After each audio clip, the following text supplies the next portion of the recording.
comenzar, no sé si alguno tenga alguna duda, alguna pregunta o algún comentario. Yo, profe.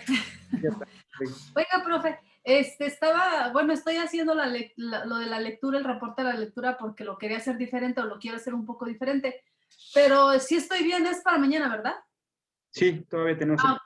Claro. Entonces, sí, está muy larga, está muy interesante, pero está muy larga. Pero está buena. Claro, qué bueno que te ha atrapado la lectura. Estás leyendo el de Salas, me imagino. Sí, ok. Sí, pues imagínate abarcar o hablar de la Edad Media, que es un periodo comprendido de 1000 años, pues sí es extenso. De todos modos, vamos a complementar también con una película para ir teniendo más elementos de qué destacar de la Edad Media, pero qué bueno que te gustó. Y comentas que lo vas a hacer diferente. ¿A qué te refieres con diferente? Mire, ahorita estoy leyendo y estoy haciendo como pequeños apuntes para grabar como un tipo video, algo así, tratar de resumirlo. Solo que, pues primero quiero hacerlo como en borrador y ya tenerlo escrito para más o menos pues ir viendo y ya explicando lo que voy entendiendo. Ah, perfecto. ¿Cómo no? Me parece muy bien. Ya ven que tenemos esa posibilidad, ¿no? De tres diferentes entregas. El reporte como resumen, el reporte como organizador gráfico o el reporte como video. Muy bien. Qué bueno que se animen a incursionar en algo diferente, ¿no? Porque finalmente son habilidades que se sugiere vayamos desarrollando. Y pues en la época actual en la que vivimos, pues es importantísimo desarrollar más habilidades, ¿no? Imagínense cuando hace algunos años que se hablaba del aula invertida, cuando se empezó a hablar de estos términos mucho antes de la pandemia, dos profesores norteamericanos descubrieron justamente eso, que podían ahorrar mucho tiempo e interesar más a los alumnos en la clase si aplicaban el método de aula invertida, que consiste en grabar pequeños videos con los temas de la clase o de la sesión que se iba a revisar. Se los dejaban de tarea a los alumnos para que lo vieran y ya las clases eran más justamente partir ya no de ningún conocimiento, sino de este conocimiento del video, y eran más interactivas porque los alumnos ya participaban, se involucraban más de la clase. Entonces la dinámica fue favorecida, ¿no? Desde entonces pues se hablaba de las famosas aulas invertidas. Y pues bueno, en una época actual, pues evidentemente como docentes, pues tenemos que echar mano de muchas herramientas para atrapar o interesar a los alumnos en la clase. Muy bien, pues bueno, vamos a comenzar. No sé si alguien más tenga alguna otra duda, pregunta, inquietud o comentario.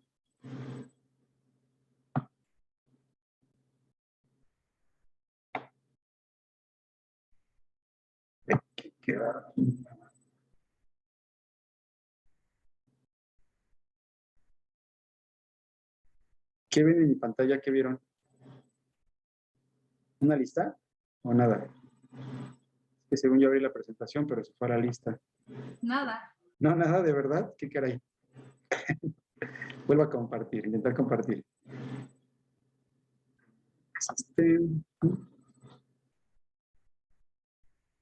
Ok, ahora sí, ¿verdad?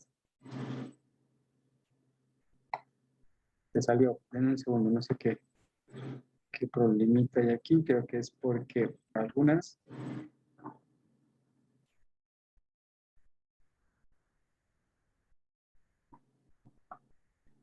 Bueno, pues vamos a eso, a la educación en la antigüedad. La sesión pasada, si recuerdan, no concluimos la parte de la educación en la antigüedad, entonces vamos a concluirla hoy y después pasamos a la Edad Media. ¿De acuerdo? Ya ahora sí todos ven mi pantalla, ¿verdad? Sí, perfecto, pues vamos a eso. La clase pasada hablábamos de lo que se conoce como la cuna de la civilización occidental, que son Grecia y Roma. En general, sobre todo nuestra cultura, como somos herederos, o sea, esta frase que dice que somos herederos de una cultura, se refiere básicamente a que esta cultura de la cual provenimos, históricamente se ha considerado que los orígenes del conocimiento en Occidente, es decir, en Europa, Estados Unidos y América, es o proviene de los antiguos griegos, y los antiguos romanos, ¿no? Culturas como la China, como Mesopotamia, como Egipto, son culturas más alejadas de lo occidental, tienen otros orígenes, otra forma de ver la vida, otras costumbres y otro tipo de educación. Entonces, los orígenes o los vestigios de Occidente se encuentran en Grecia y en Roma. Y los europeos en general se sienten muy orgullosos de estas culturas. Se ha menospreciado a otras culturas en comparación de la cultura griega y la cultura romana. Son como las dos grandes civilizaciones que van a dirigir el rumbo de Occidente. Entonces, en Grecia, como lo comentábamos la ocasión pasada, vamos a encontrar estos vestigios importantes de lo que es la escuela. Todavía no hay una formación bien de escuelas como tal, sino es hasta que llega Platón, por ejemplo, Pitágoras, encontramos las primeras escuelas. Y los primeros maestros son de dos tipos en la antigua Grecia, son justamente los filósofos y los sofistas. ¿No? Tenemos como estas dos figuras, una opuesta a la otra, en cuanto a cuestiones de educación.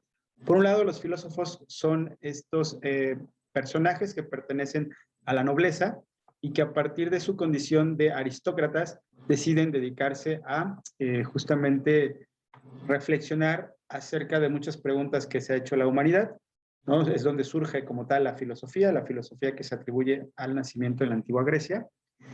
Y tenemos varios pensadores, todos muy diversos. Por un lado tenemos a los presocráticos, estos filósofos que anteceden a Sócrates, pero que las ideas justamente van en torno al universo o al origen o principio de todo cuanto existe. Se llama filósofos cosmogónicos o filósofos de la naturaleza, porque sus reflexiones giran en torno a este origen. Y ellos responden acerca del arjé o principio, como se le llama en Grecia, de justamente qué está mostrado en eso. Este paso de la filosofía o este nacimiento de la filosofía en Grecia se le conoce como el paso del mito al logos. ¿Por qué el paso del mito al logos? Porque dejamos las explicaciones mitológicas para dar explicaciones un poco más racionales. ¿Cuáles eran los dos grandes mitos de los griegos? Los tenemos acá en pantalla, la Ilíada por un lado y por otro lado los trabajos y los días y la teogonía de Hesíodo. Como sabremos, la Ilíada es este libro que se atribuye al poeta Homero, que es un gran cantar donde se canta o donde se cuenta la historia de la guerra de Troya. Esta guerra de Troya que es importante tanto por su duración como por guerra fundacional de lo que es el pueblo griego. Recordemos que a grandes rasgos la Ilíada nos cuenta esta guerra de Troya que se da entre aqueos y troyanos, es decir, entre griegos y troyanos, y el pretexto es una mujer, ¿no? Helena, que bueno, finalmente en esta guerra también participan los dioses, por eso es parte de la mitología griega. Participan los dioses, participan héroes como Héctor, como Aquiles, semidioses justamente como Aquiles, y desde el punto de vista griego existía una idea que es la idea del destino. Y para los griegos el destino era aquello que una vez enunciado se iba a cumplir.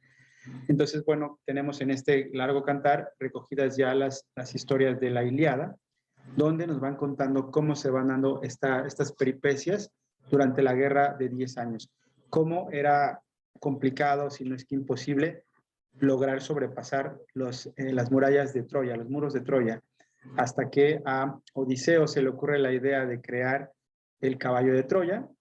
Los troyanos creyeron que era una ofrenda al dios Apolo como rendición, como símbolo de su rendición, e introducen el caballo al interior de Troya. Y bueno, dentro del caballo, como sabemos, venían algunos cuantos guerreros, que son los que abren la puerta de las murallas para que pudieran entrar todos los aqueos y pudieran conquistar Troya. Entonces, la caída de Troya es como el inicio del pueblo griego. Huyen los troyanos, el último de los que huye es Eneas, y Eneas después se va a considerar como fundador de los romanos, ¿no? O ancestro de los romanos. Entonces, eso justifica el origen de Occidente entre esta mezcla de lo griego y lo romano, ¿no? Que en algún momento son culturas que se van a asimilar o que se van a hacer un sincretismo entre ambas culturas. Muy bien, entonces en la Ilíada ya tenemos estas historias, tanto sagradas, en la Odisea también se cuenta cómo Odiseo viene de regreso y justamente blasfema, dice que los reyes, como él, no necesitan de los dioses, entonces los dioses deciden darle un castigo ejemplar. ¿Cómo? Pues haciéndole retardar más tiempo de regreso a su casa, poniéndole una serie de obstáculos, ¿no? Por eso es que actualmente decimos que todo aquello que nos ha costado trabajo realizar es una odisea, ¿no? Como en el caso de Odiseo, que el viaje de regreso a su casa le va a costar o le va a tardar otros 10 años más, y la tragedia no termina ahí, sino que cuando él llega a su casa, su esposa ya está casada con alguien más porque lo cree muerto.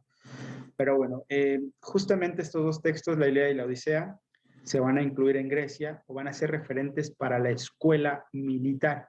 ¿No? Para los militares, justamente, tenemos la Ilíada y la Odisea. Todos los valores, todos los ejemplos, todas las historias que ahí se cuentan, eran historias que los guerreros o los soldados militares, los militares que habitaban Grecia, justamente tenían que seguir. Y por otro lado, Hesíodo, en los trabajos y los días, habla justamente de cuestiones cotidianas, de cómo también debemos de actuar desde el punto de vista moral. ¿No? Frases como las que decíamos nosotros, que actualmente usamos, esta que dice que el trabajo dignifica, pues bueno, encontramos los orígenes acá con Hesíodo, justamente con este libro, que es la Teogonía y la Odisea. Entonces, estos dos libros, la Ilíada por un lado y la Teogonía, son como los dos libros que van a servir como base para poder educar a los griegos. Además de que los griegos cuentan con una tradición oral, es decir, se van dando pequeñas sentencias, pequeñas máximas morales, las cuales pues van a leccionar a los jóvenes en Grecia. Los filósofos son los que van a tener la preponderancia para educar a los jóvenes. ¿No? Tenemos la figura emblemática, por ejemplo, del gran maestro, como lo fue Sócrates. Sócrates, este filósofo que a la edad de 71 años muere al beber la cicuta, y justamente era un maestro de estos maestros como grandes oradores, ¿no? Si Sócrates actualmente viviera, sería un gran conferencista, sería un gran youtuber o influencer, porque sobre todo la juventud se maravillaba con escucharlos, la forma de dialogar, la forma de argumentar de Sócrates. Entonces, bueno, esta figura tan emblemática de lo que es un profesor que cautiva, un maestro del cual puedes aprender mucho, un maestro como sabio, pues la va justamente a atropelar Sócrates y va a dejar justamente esa figura de lo que es el filósofo. Por otro lado tenemos a Platón, que él funda la academia, él ya va a fundar una escuela como tal, y el discípulo de Platón, que es Aristóteles, también va a fundar el Liceo. Los estudiantes de Aristóteles también son conocidos como los peripatéticos. ¿Por qué los peripatéticos? Porque se les solía ver paseando en el jardín. Es decir, los estudiantes de Aristóteles estudiaban mientras caminaban o deambulaban por los jardines del liceo o de la escuela. ¿No? Entonces tenemos aquí una escuela que se da mientras se camina, mientras se dialoga, porque se creía también que las reflexiones te llegaban justamente cuando caminabas. Mientras caminabas, filosofabas, pensabas, reflexionabas y podías generar algún tipo de aprendizaje. Entonces tenemos por un lado estas figuras emblemáticas de los filósofos, por ejemplo, Aristóteles a su vez fue el maestro de Alejandro Magno, es decir, era el maestro del hijo del rey. Cuando Alejandro Magno era joven, después Alejandro Magno pues se convierte en este gran emperador que amplía el imperio griego y conquista gran territorio. Pero por otro lado tenemos la figura del sofista. ¿Cuál es el sofista? El sofista es este maestro de la antigua Grecia que utiliza la retórica para convencer o para persuadir. Pudiéramos compararlos, salvo esta comparación un poco anacrónica. Un abogado actual puede compararse con lo que era un sofista de la antigua Grecia. ¿Por qué? Porque los sofistas, a diferencia de los filósofos, no buscaban la verdad. Ellos buscaban convencer con argumentos, es decir, convencer o persuadir a través de las palabras. A través de las palabras, justamente, ellos convencían. Los filósofos buscan la verdad. Los sofistas buscan convencer. Esa era la diferencia o una de las diferencias entre filósofos y sofistas. Sin embargo, los sofistas son considerados pues maestros importantes en la antigua Grecia, tanto así que eran los que más cobraban por sus enseñanzas. Los filósofos no cobraban, los sofistas sí cobraban. También esa era otra diferencia entre sofistas y filósofos.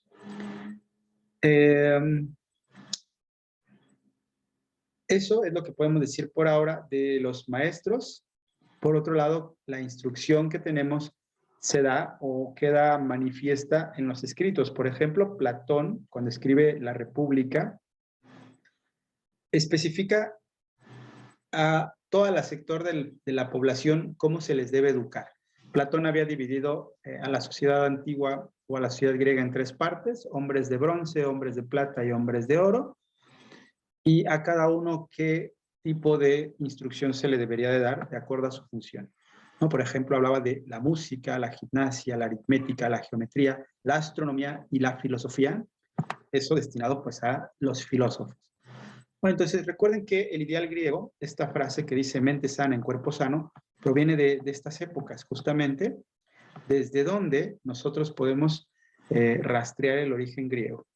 Lo comentamos en la sesión pasada, también había pueblos como los espartanos que tenían una condición plenamente militar, había pueblos como el ateniense que tenía una condición más específicamente a lo moral. Entonces, dependiendo cada región a qué preponderancia le daba, hacia eso se inclinaba la educación, ¿vale? Hacia eso gestionábamos el tipo de instrucciones que pululaban en esta Grecia antigua. Muy bien.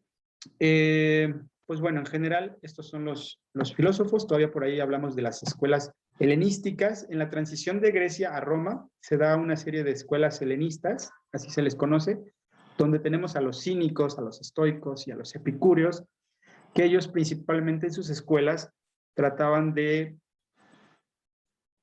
explicar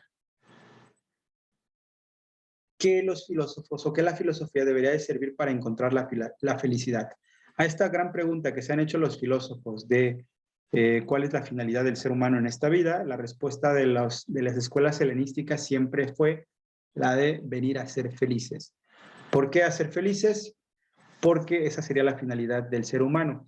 Ellos lo llaman con una palabra griega que es eudaimonía, y la eudaimonía se encontraba a través de el placer y vivir con base en las reglas de la naturaleza. Es decir, para muchos la felicidad puede significar diferentes o tener diferentes significados, pero para los helenistas la felicidad consistía en vivir bajo las reglas de la naturaleza. Es decir, el hombre o el ser humano solo puede ser feliz con las cuestiones naturales, no le hace falta nada más, ninguna otra riqueza económica o superficial, sino por el contrario, ¿no? También esta frase de que el hombre más rico es el que menos necesita, proviene de acá, de esta escuela helenista. En el siglo II a.C., Roma conquista Grecia y da inicio a algo que va a ser todavía más grande que la antigua Grecia, el llamado Imperio Romano. En un principio los romanos eran un pueblo guerrero, nada más, no tenían grandes conocimientos en las ciencias, en las artes o gran cultura.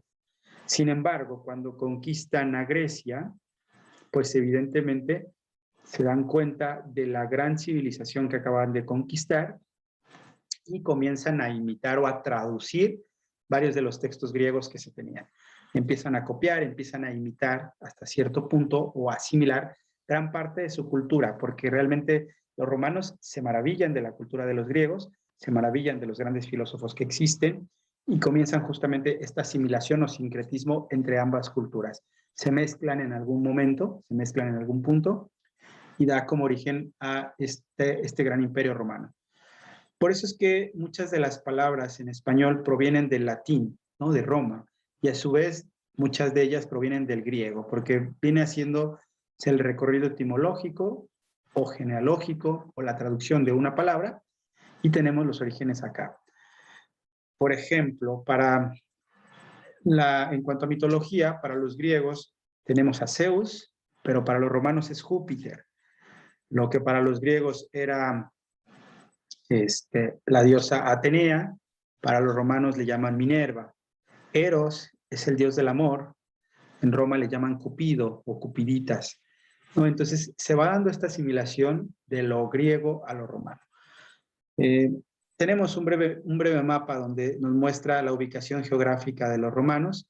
Abarcan lo que ahora se conoce como el territorio de Alemania, Francia, España, Italia, Grecia, Turquía, Siria y parte de África y Egipto, ¿no? África del Norte y Egipto.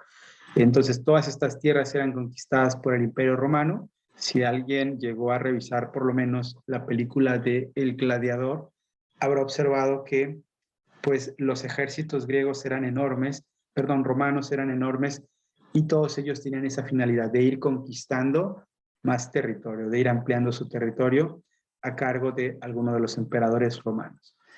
Y bueno, comienza la época de los emperadores, donde también va a tener peso la educación.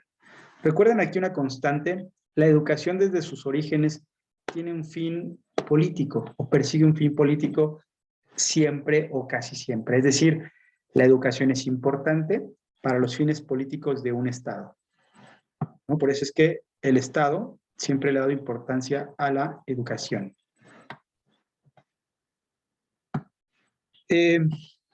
Generalmente, la educación comienza en casa, ¿no? Si nos remontamos a la historia de los antiguos romanos, se dice, o según el mito se cree o se cuenta, que los fundadores de Roma fueron Rómulo y Remo, quienes quedaron huérfanos y quienes fueron amamantados por una loba.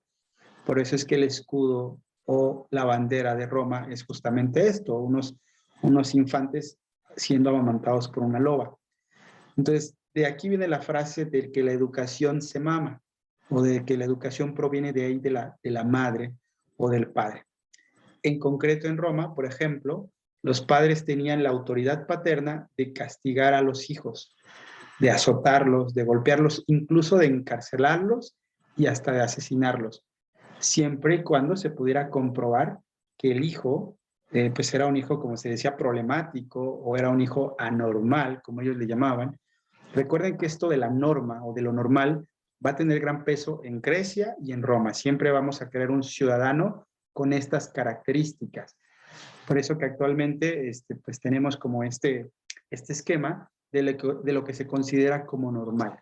Entonces, todo aquel hijo que saliera anormal, pero realmente el padre tenía toda la facultad para pues irlo acondicionando. Entonces, desde ahí provenía la educación, desde los padres, y ya poco a poco se decidía cuál era la finalidad de cada uno de los hijos, ¿no? Pero entonces esta autoridad del padre era importante. La madre también jugaba este papel importante porque pues los talentos, las habilidades de los infantes los iban causando. Ella era la encargada de observar qué talentos tenía para encauzarlo según sus habilidades, ya sea a la milicia, al derecho o a cualquier otro oficio. Tenemos dos citas que me parecen importantes de este texto. La primera, ¿me ayudas a leerla, Sibley? Dice: la partera trae a luz, la nodriza alimenta y el pedagogo educa, el maestro instruye. Muy bien. ¿Cómo interpretan esta frase o de qué habla, si se acuerdan que leyeron esa parte? Bueno, la vez pasada hablábamos de que muchas veces pensamos que los maestros son los que educan, y ese es un grave error, porque decíamos, bueno, lo vemos aquí, cada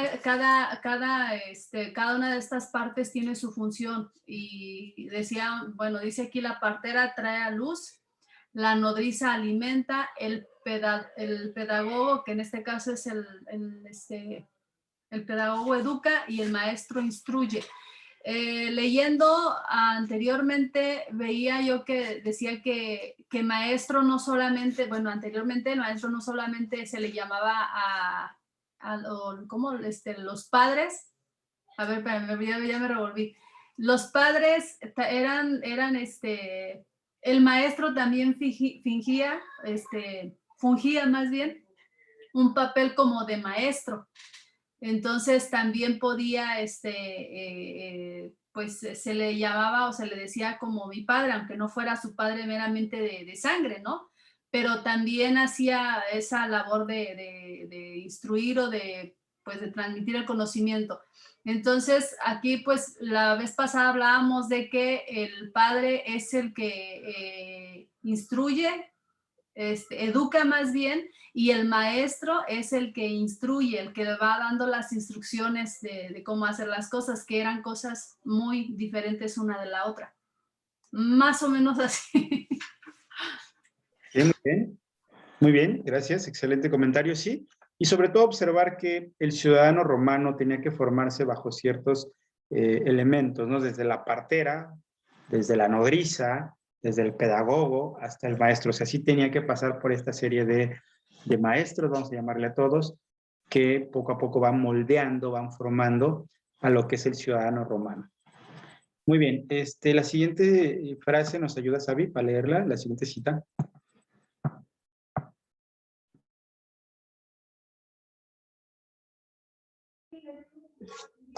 Dice, no tengas miedo. Si bien en la escuela resuenan muchos golpes de fusta y el viejo maestro muestre un rostro truculento, el temor es signo de un ánimo degenerado. Ni te perturbe el clamor y el resonar de los golpes en las primeras horas de la mañana. Aunque el mango de fusta vibre, aunque haya mucho movimiento de palos o una piel esconda engañosamente un palo, o las bancas se muevan por la trepidación o por el miedo.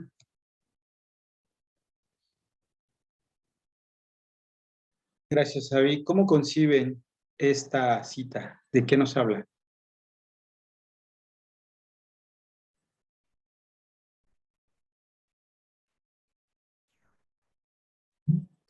De la forma en la que se educaba antes, podría ser. Sí. ¿Y qué observan?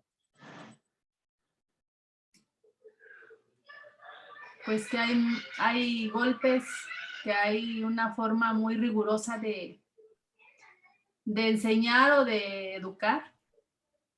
Y pues esto habla de no tengas miedo, o sea, como que es parte de, ¿no? O sea, no tengas miedo porque pues es parte de la enseñanza que vas a recibir, por decirlo así. Así es. Muy bien. Xochitl, ibas a comentar, adelante. Sí, bueno, a ver si me escuchan. Pues es la influencia del miedo, del no, por pared, pero efectivamente habla sobre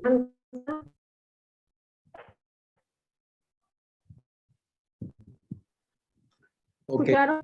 Por ahí se cortó un poquito, pero creo que sí alcancé a percibir la idea, justamente esto de que sí, en la escuela a veces da miedo porque los maestros de la antigua Roma pues golpeaban a sus alumnos, pero te dice, pues eso es como decirte, te pego como por tu bien, y si tienes miedo es que no tienes madera para ser un ciudadano, o sea, va implícito los golpes, van implícito esto en la escuela, porque eso es lo que te va a formar, lo que te va a moldear. De ahí también nosotros desprendemos estas frases actuales como moldear, formar a través de la escuela y en este caso a través de golpes. Si tú tienes miedo es porque tu ánimo es degenerado, es decir, es porque no vas a ser un ciudadano normal, un ciudadano el cual se tiene que haber pasado o sido moldeado por la escuela. ¿No? Entonces habla justamente, como bien dicen, del miedo, no hay por qué temerle porque es parte de, como decía Sibley. Muy bien, bueno. Nos menciona un poco de las áreas de conocimiento de la escuela, habla acerca de la gramática. La gramática va a ser importante porque se empieza a traducir muchos de los textos griegos. Una lengua es tan rica como su literatura. Esto es una afirmación irrefutable. ¿Qué quiere decir esto? Que mientras más obras literarias existan, más palabras se han inventado y más se enriquece una lengua. El latín era una lengua no tan rica, pero empezaron a traducir varios textos del griego y el latín aumentó y se convirtió en una lengua tan rica de muchas palabras, gracias a esta cuestión de la gramática. Se sigue otra vez con instrucciones como la música, las matemáticas, la astronomía, la retórica, la poesía, la filosofía y la educación física, ¿no? Entonces, hay unas escuelas que estudian gramática y hay otras escuelas que estudian el arte de la oratoria, ¿no? Entonces, también por ahí menciona que en ese sentido, el método de aprendizaje, que es importante, debe de ser el mismo en todas las áreas del conocimiento. Un maestro con su libro en la mano y los alumnos leyendo en voz alta, comentando los textos, sin importar si se tratara de poesía o matemáticas, ¿no? Ese era como el método de aprendizaje. El libro en la mano, todos leemos en voz alta y lo comentamos, ¿no? Yo creo que por eso actualmente los primeros años de escuela, así se genera el aprendizaje, ¿no? Vamos a leer todos en voz alta y vamos a comentar. Y es una actividad que, pues, en la actualidad podemos seguir retomando, pero que tiene sus orígenes en la antigua Grecia, en la antigua Roma. La figura del maestro. La figura del maestro en la antigua Roma es paradójica, porque por un lado habrá los que valoren la figura del maestro, pero por otro lado habrá los que denigren la figura del maestro. Entonces, esto es un poco ambiguo.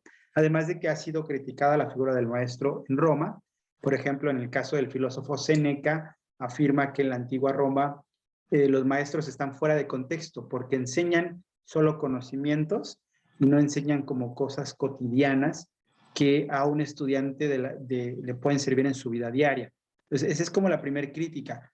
Por otro lado, hay algún maestro que señaló que aquella profesión era tan aburrida que se considera el hombre más mísero, pero que reflexionando más a fondo y parangonando su suerte con las otras condiciones y con los otros oficios, se le había revelado finalmente la magnificencia de la actividad comprendida.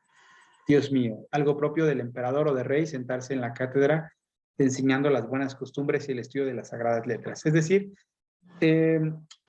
la finalidad o la función del maestro empezaba a tomar rumbo, porque había muchos maestros que se habían dedicado a esta profesión y como lo ha sucedido a lo largo de la historia, sin que tuvieran algún tipo de vocación, como se le llama ahora, ¿no? Entonces, cuando se dieron cuenta que realmente ser maestro no era cualquier cosa o cosa tan sencilla, pues evidentemente empezaron a darle ese valor al trabajo o al quehacer del maestro, ¿no? Porque finalmente ser maestro, maestra en este caso también, es como moldear o plantear un método a seguir, un paso a seguir, ¿no? Y que es importante realmente cuando tú tienes la responsabilidad de hacerte cargo de las mentes de los alumnos a los cuales estás, pues, enseñando.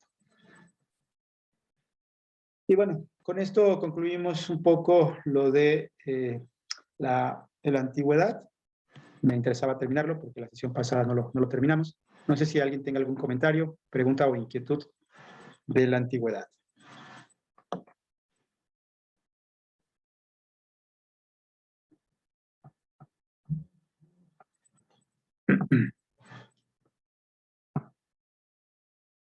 Si no hay comentarios, bueno, pues ya leeré yo sus reportes y estaré enviándoles algunos comentarios. Pero bueno, recuerden que es importante leer para también en la clase comentar o dar algunos otros ejemplos sobre qué les ha parecido la lectura, ¿no? Esto que dijo Sirene en la mañana, que está muy interesante, hace rato, perdón, que está muy interesante y que por eso había continuado a hacer eso. Muy bien, pasemos ahora a la educación en la Edad Media. Hay que aclarar, ¿a qué se le llama Edad Media? Justamente se le llama a este periodo histórico comprendidos entre el siglo IV o V, no se ponen de acuerdo a verse los historiadores, algunos afirman que es en el siglo IV, otros en el siglo V. Pero lo que sí es algo en común, afirmar que consta de 10 siglos de duración.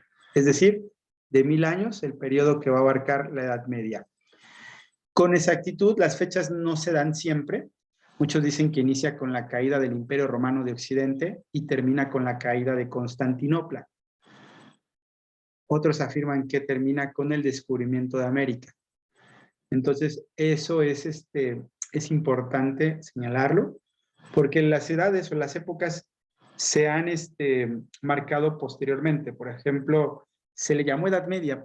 Los que vivían en la Edad Media no decían, ah, mira, estamos viviendo en la Edad Media. Pero entonces es una designación que se le otorga después por los historiadores. ¿Alguien sabe o recuerda o leyó por qué se le llamó Edad Media a la Edad Media?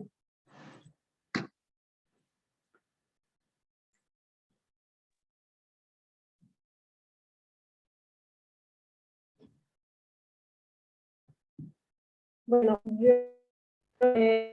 porque es un pase entre antigua y moderna.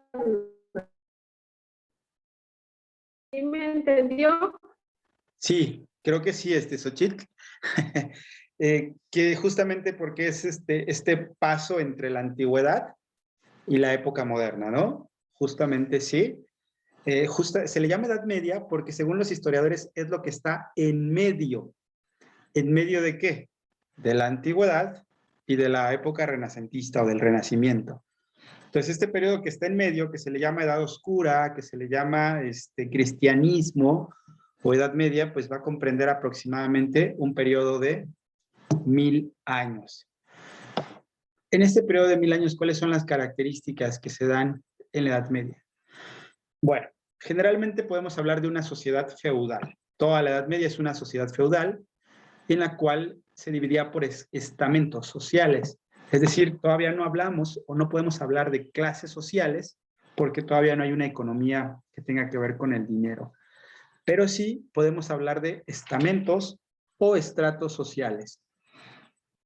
¿En qué consisten estos estamentos? ¿En qué consisten estos estratos? Básicamente divididos en el pueblo, la nobleza y el clero. Pueblo, nobleza y clero son como los tres estamentos sociales y cada uno va a cumplir su función en esta sociedad feudal o sociedad estamental o estamentaria. ¿Cuál es esa función? Por ejemplo, la función de la nobleza es la de gobernar y proteger. La función del clero es la de evangelizar o salvar tu alma. Y la función de las clases bajas del pueblo, que son los campesinos y los artesanos, la función es trabajar, ¿no? Para que los demás puedan comer. Pues básicamente así funcionaba esta pirámide, cada uno cumple su función para con el otro, porque es una sociedad de servidumbre o de vasallaje, porque se supone que todos están al servicio de Dios nuestro Señor. Y Dios pues organizó de esta manera a los hombres para que unos sirvieran a los otros y todos pudieran servirse de sí mismos. ¿Sí? Ok. Lo característico de la Edad Media es justamente los castillos y la forma en la que se organiza, ¿no? Los castillos eran como especies de murallas que protegían de invasiones enemigas. Por eso es que es importante que la gente viviera dentro del castillo o estuviera resguardada dentro del castillo. Y las murallas, pues evidentemente era para resistir a los ataques. Y desde ahí poder también defenderse de cualquier otro ataque, de disparar en el caso de los arqueros, etc. Entonces, bueno, el pueblo pues tenía que vivir ahí dentro del castillo o construir sus pequeñas casas a las afueras. Hay una película que se llama En el nombre de la rosa. No sé si ya se las he comentado. No se las he comentado, no recuerdo. Ok, bueno, pues creo que ya se la subí al Classroom para que la vean esta semana y con eso concluyan o cierren esta parte de la Edad Media, porque esta película todavía nos muestra un poco más lo que es la Baja Edad Media. Recuerden que la Edad Media se clasifica o se divide históricamente por Alta Edad Media y Baja Edad Media. La Alta Edad Media son los primeros años de esos 1000, que dura o que tiene características más cercanas a la antigüedad, y la Baja Edad Media son como los últimos años medievales en los cuales se parece un poco más al Renacimiento. Entonces la película está ambientada ya en la Baja Edad Media, cuando se construyen monasterios, cuando se construyen abadías, en las cuales pues también tenemos que los frailes o los sacerdotes eran los encargados de tener o de velar el conocimiento.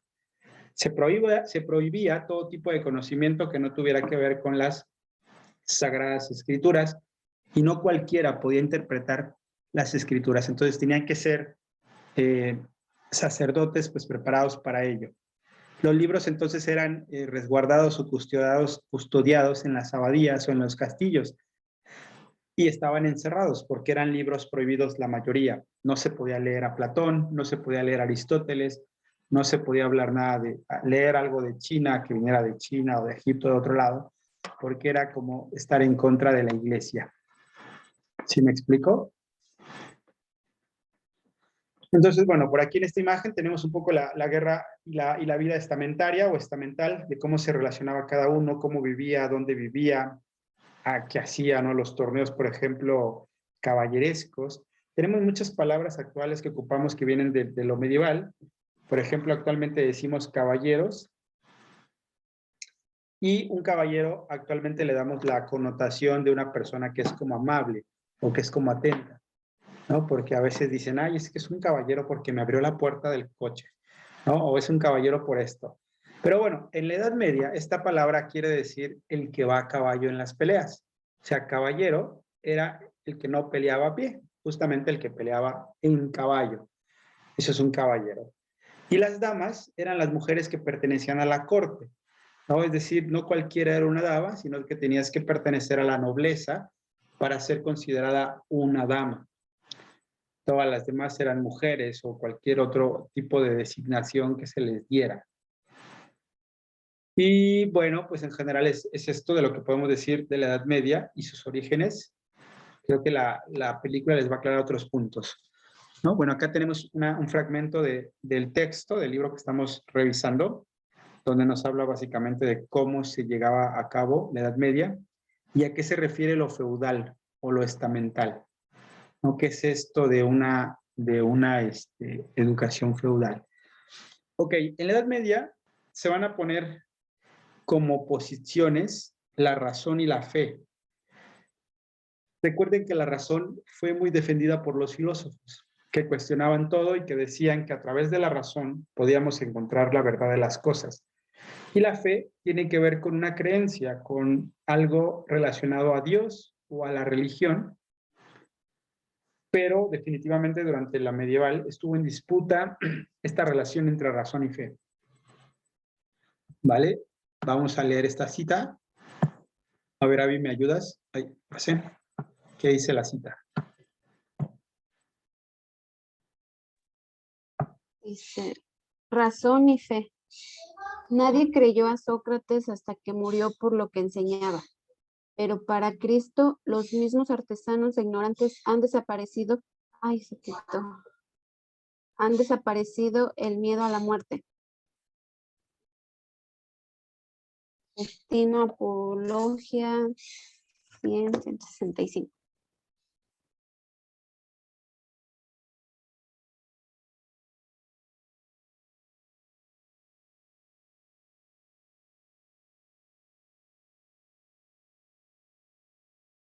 Ay, no se escucha, profe. Ok, disculpa, le moví y apagaste mi audio. Bueno, esta pequeña cita de Justino nos explica justamente que por un lado la filosofía va a defender a la razón, pero por otro lado tenemos a la teología y los diferentes teólogos o padres sacerdotales descubriendo acerca o hablando acerca de la fe, ¿no? Tenemos a los filósofos emblemáticos de la razón y tenemos a los religiosos como San Agustín y como Santo Tomás, que van a utilizar o se van a echar mano de las ideas o de las enseñanzas de los griegos para explicar acerca de la existencia de Dios. Tenemos algo que se conoce como los padres apologistas. Una apología es una defensa de algo. Entonces, las apologías escritas justamente relacionan a defender la existencia de Dios. Entonces, bueno, en este contexto medieval en que el cristianismo está en su máximo esplendor, tenemos juglares, tenemos cantautores, tenemos maestros. ¿Qué encontraron ustedes acerca de la educación? A ver, ¿qué comentarios pueden dar acerca de lo que han leído hasta el momento? ¿Qué les llama la atención? Así como dijo Sibley que es interesante lo que ha leído. Coméntenme.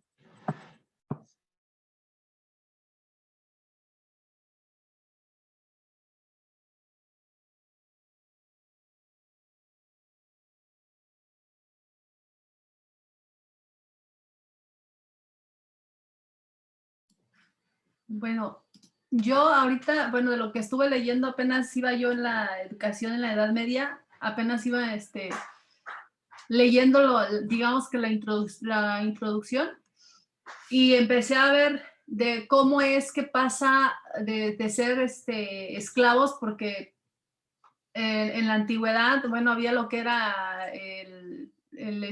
pues el rey, los sacerdotes, los que eran los de guerra, y pues al final eran campesinos y esclavos. Entonces estaba leyendo yo ahí acerca de cómo pasa de esa época de que estaban los esclavos cuando dejan de ser esclavos y entonces pasan a lo que es ser siervos, que no es mucha la diferencia. Bueno, sí es la diferencia porque ya no son esclavos, pero siguen siendo siervos, donde dice que ya después a los reyes o a los que estaban como amos, les era muy caro estar manteniendo a tantos esclavos, entonces decidieron ahora pues nombrarlos siervos, pero pues prácticamente ahora lo que hacían es que tenían ya sus molinos, tenían sus tierras, y entonces ahora les prestaban, digamos, el molino para que los mismos siervos pues molieran bueno, obtenieran los servicios de todo ello, pero de la forma en que ellos les pagaban pues era con su trabajo. Entonces seguían siendo siervos, pero o esclavos, pero ahora sí que con un poquito más de libertad, porque ahora pues ya podían ellos tener su comida, tener sus cosas, y entonces pues de ahí dejaron de ser esclavos para ser siervos. Pues es que está muy largo todo esto, todavía no llego a lo que es la parte de la educación, pero pues está muy, muy interesante, y ahorita con lo que usted puso, pues ya como que voy ampliando un poco más el panorama de toda la historia, ¿no? Sí, así es. Muchas gracias. Muy bien. Pues sí, es un periodo pues muy extenso de 1000 años en los que hay que entender que la educación va a girar en torno, la educación y la vida en general va a girar en torno a la religión, en torno al cristianismo y a la forma en que los padres, los sacerdotes, pues van a tener esa importancia, porque son los encargados o son los únicos que pueden tener acceso al conocimiento. Y esto va a llegar incluso hasta el Renacimiento. Por eso Sor Juana Inés de la Cruz en México tiene que colgarse los hábitos, es decir, tiene que ordenarse monja para poder tener acceso al conocimiento y a los libros, porque de otra forma no lo iba a hacer. Entonces tuvo Sor Juana Inés de la Cruz que hacer dos cosas: vestirse de hombre y ser religiosa, porque pues eso tenía peso incluso desde lo medieval. O sea, las mujeres no tenían derecho de estudiar, ni cualquier otra persona que no se dedicara a estudiar el evangelio o la religión. No, tenemos que nacen una serie ya de órdenes, los dominicos, los franciscanos, que también van a llegar después a México. Y en esta película que les invito a ver, también van a encontrar justamente eso. Aquí lo interesante es que el personaje principal de la película, o uno de los personajes principales, que es el maestro, le va enseñando a su discípulo a través de deducciones lógicas. Y por ahí va citando a Sócrates, a Aristóteles, ¿no? a varios pensadores. Y este maestro representa a un maestro de cualquiera de ellos, nada más que con un contexto pues medieval. Muy bien, gracias, Sibley. ¿Algún otro comentario, Xochitl o Abigail?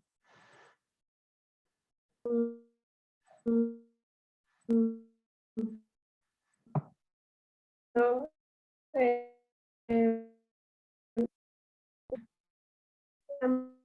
la película me dibujó y eh,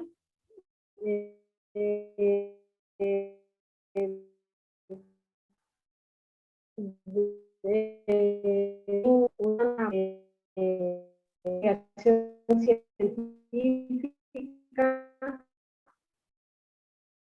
como duda, el contexto de los dentro de la misma. dentro del ¿cómo se llama? Lo que había opulencia, pobreza.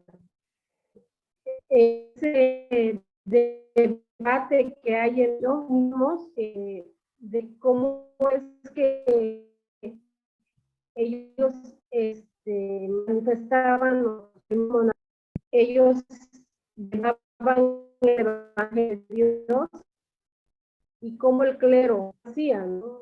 Hablando de esta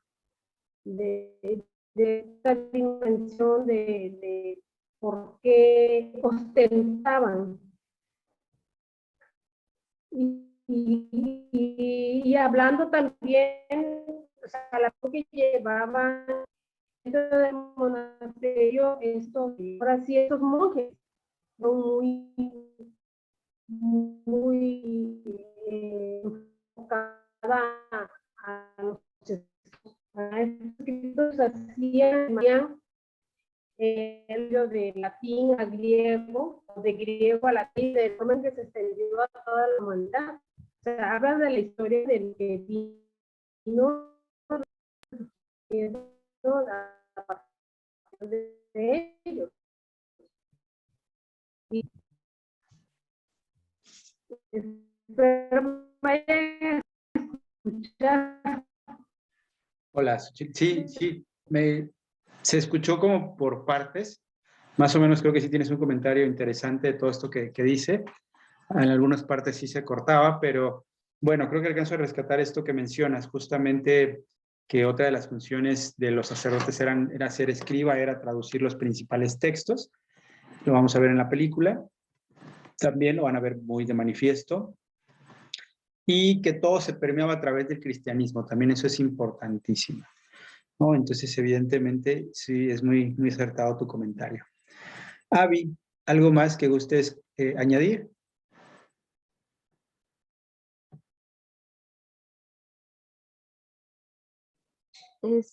Bueno, lo del reporte de lectura es de los libros que nos envió, ¿no, profe?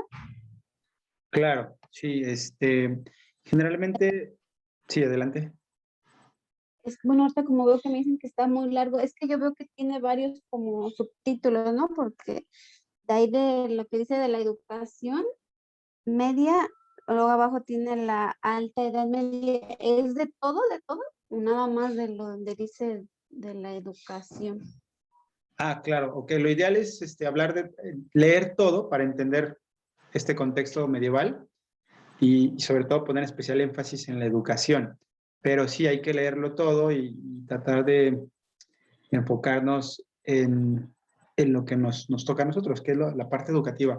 Pero sí, lo ideal es que leas todo. Por ejemplo, todo lo que dice en la educación en la Edad Media, que son varios subtemas, te explica qué es la Alta Edad Media, qué es la Baja Edad Media.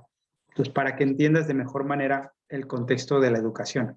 Recuerden que en la primera clase hablábamos del concepto de anacronismo. ¿Se acuerdan que el anacronismo era interpretar algo no teniendo el contexto? Entonces, ¿cómo vamos a entender qué pasaba en la Edad Media si no sabemos qué era la Edad Media o qué pasaba en la Edad Media? Entonces, sí, por eso es que sí se sugiere a David pues, leer todo ese apartado, todo ese capítulo, para tener más claro el contexto histórico. Recuerda que esta asignatura se liga con la educación, pero también con la historia, entonces van como de la mano. Sí, está bien, gracias. Claro. Pues bueno, chicas, chicos, bueno, chicas, en este caso vamos a concluir. Nada más recordándoles que hay que ver la película En el nombre de la rosa. Si no me equivoco, ya se la subí al Classroom. De todo modo la reviso. Y para la siguiente, pues vamos con el siguiente tema, que es la educación en el Renacimiento. Por ahí ya vamos a ponernos de acuerdo con las exposiciones para que nos vayamos repartiendo a los autores. ¿De acuerdo? Ok. ¿Alguna otra duda, alguna otra pregunta o alguna otra inquietud que tengamos al momento? ¿No? Pues bueno, pues vamos a dejar acá. A mí me dio gusto verlas el día de hoy, me da gusto saludarlas, que estén muy bien. Y cualquier duda ya saben, estamos ahí en el grupo de WhatsApp o a mi chat personal y lo estamos resolviendo. ¿Vale? Un abrazo a las 3. Gracias, profe. Que Gracias, tengamos- profe. Igualmente. Claro, bonito fin de semana. Hasta luego.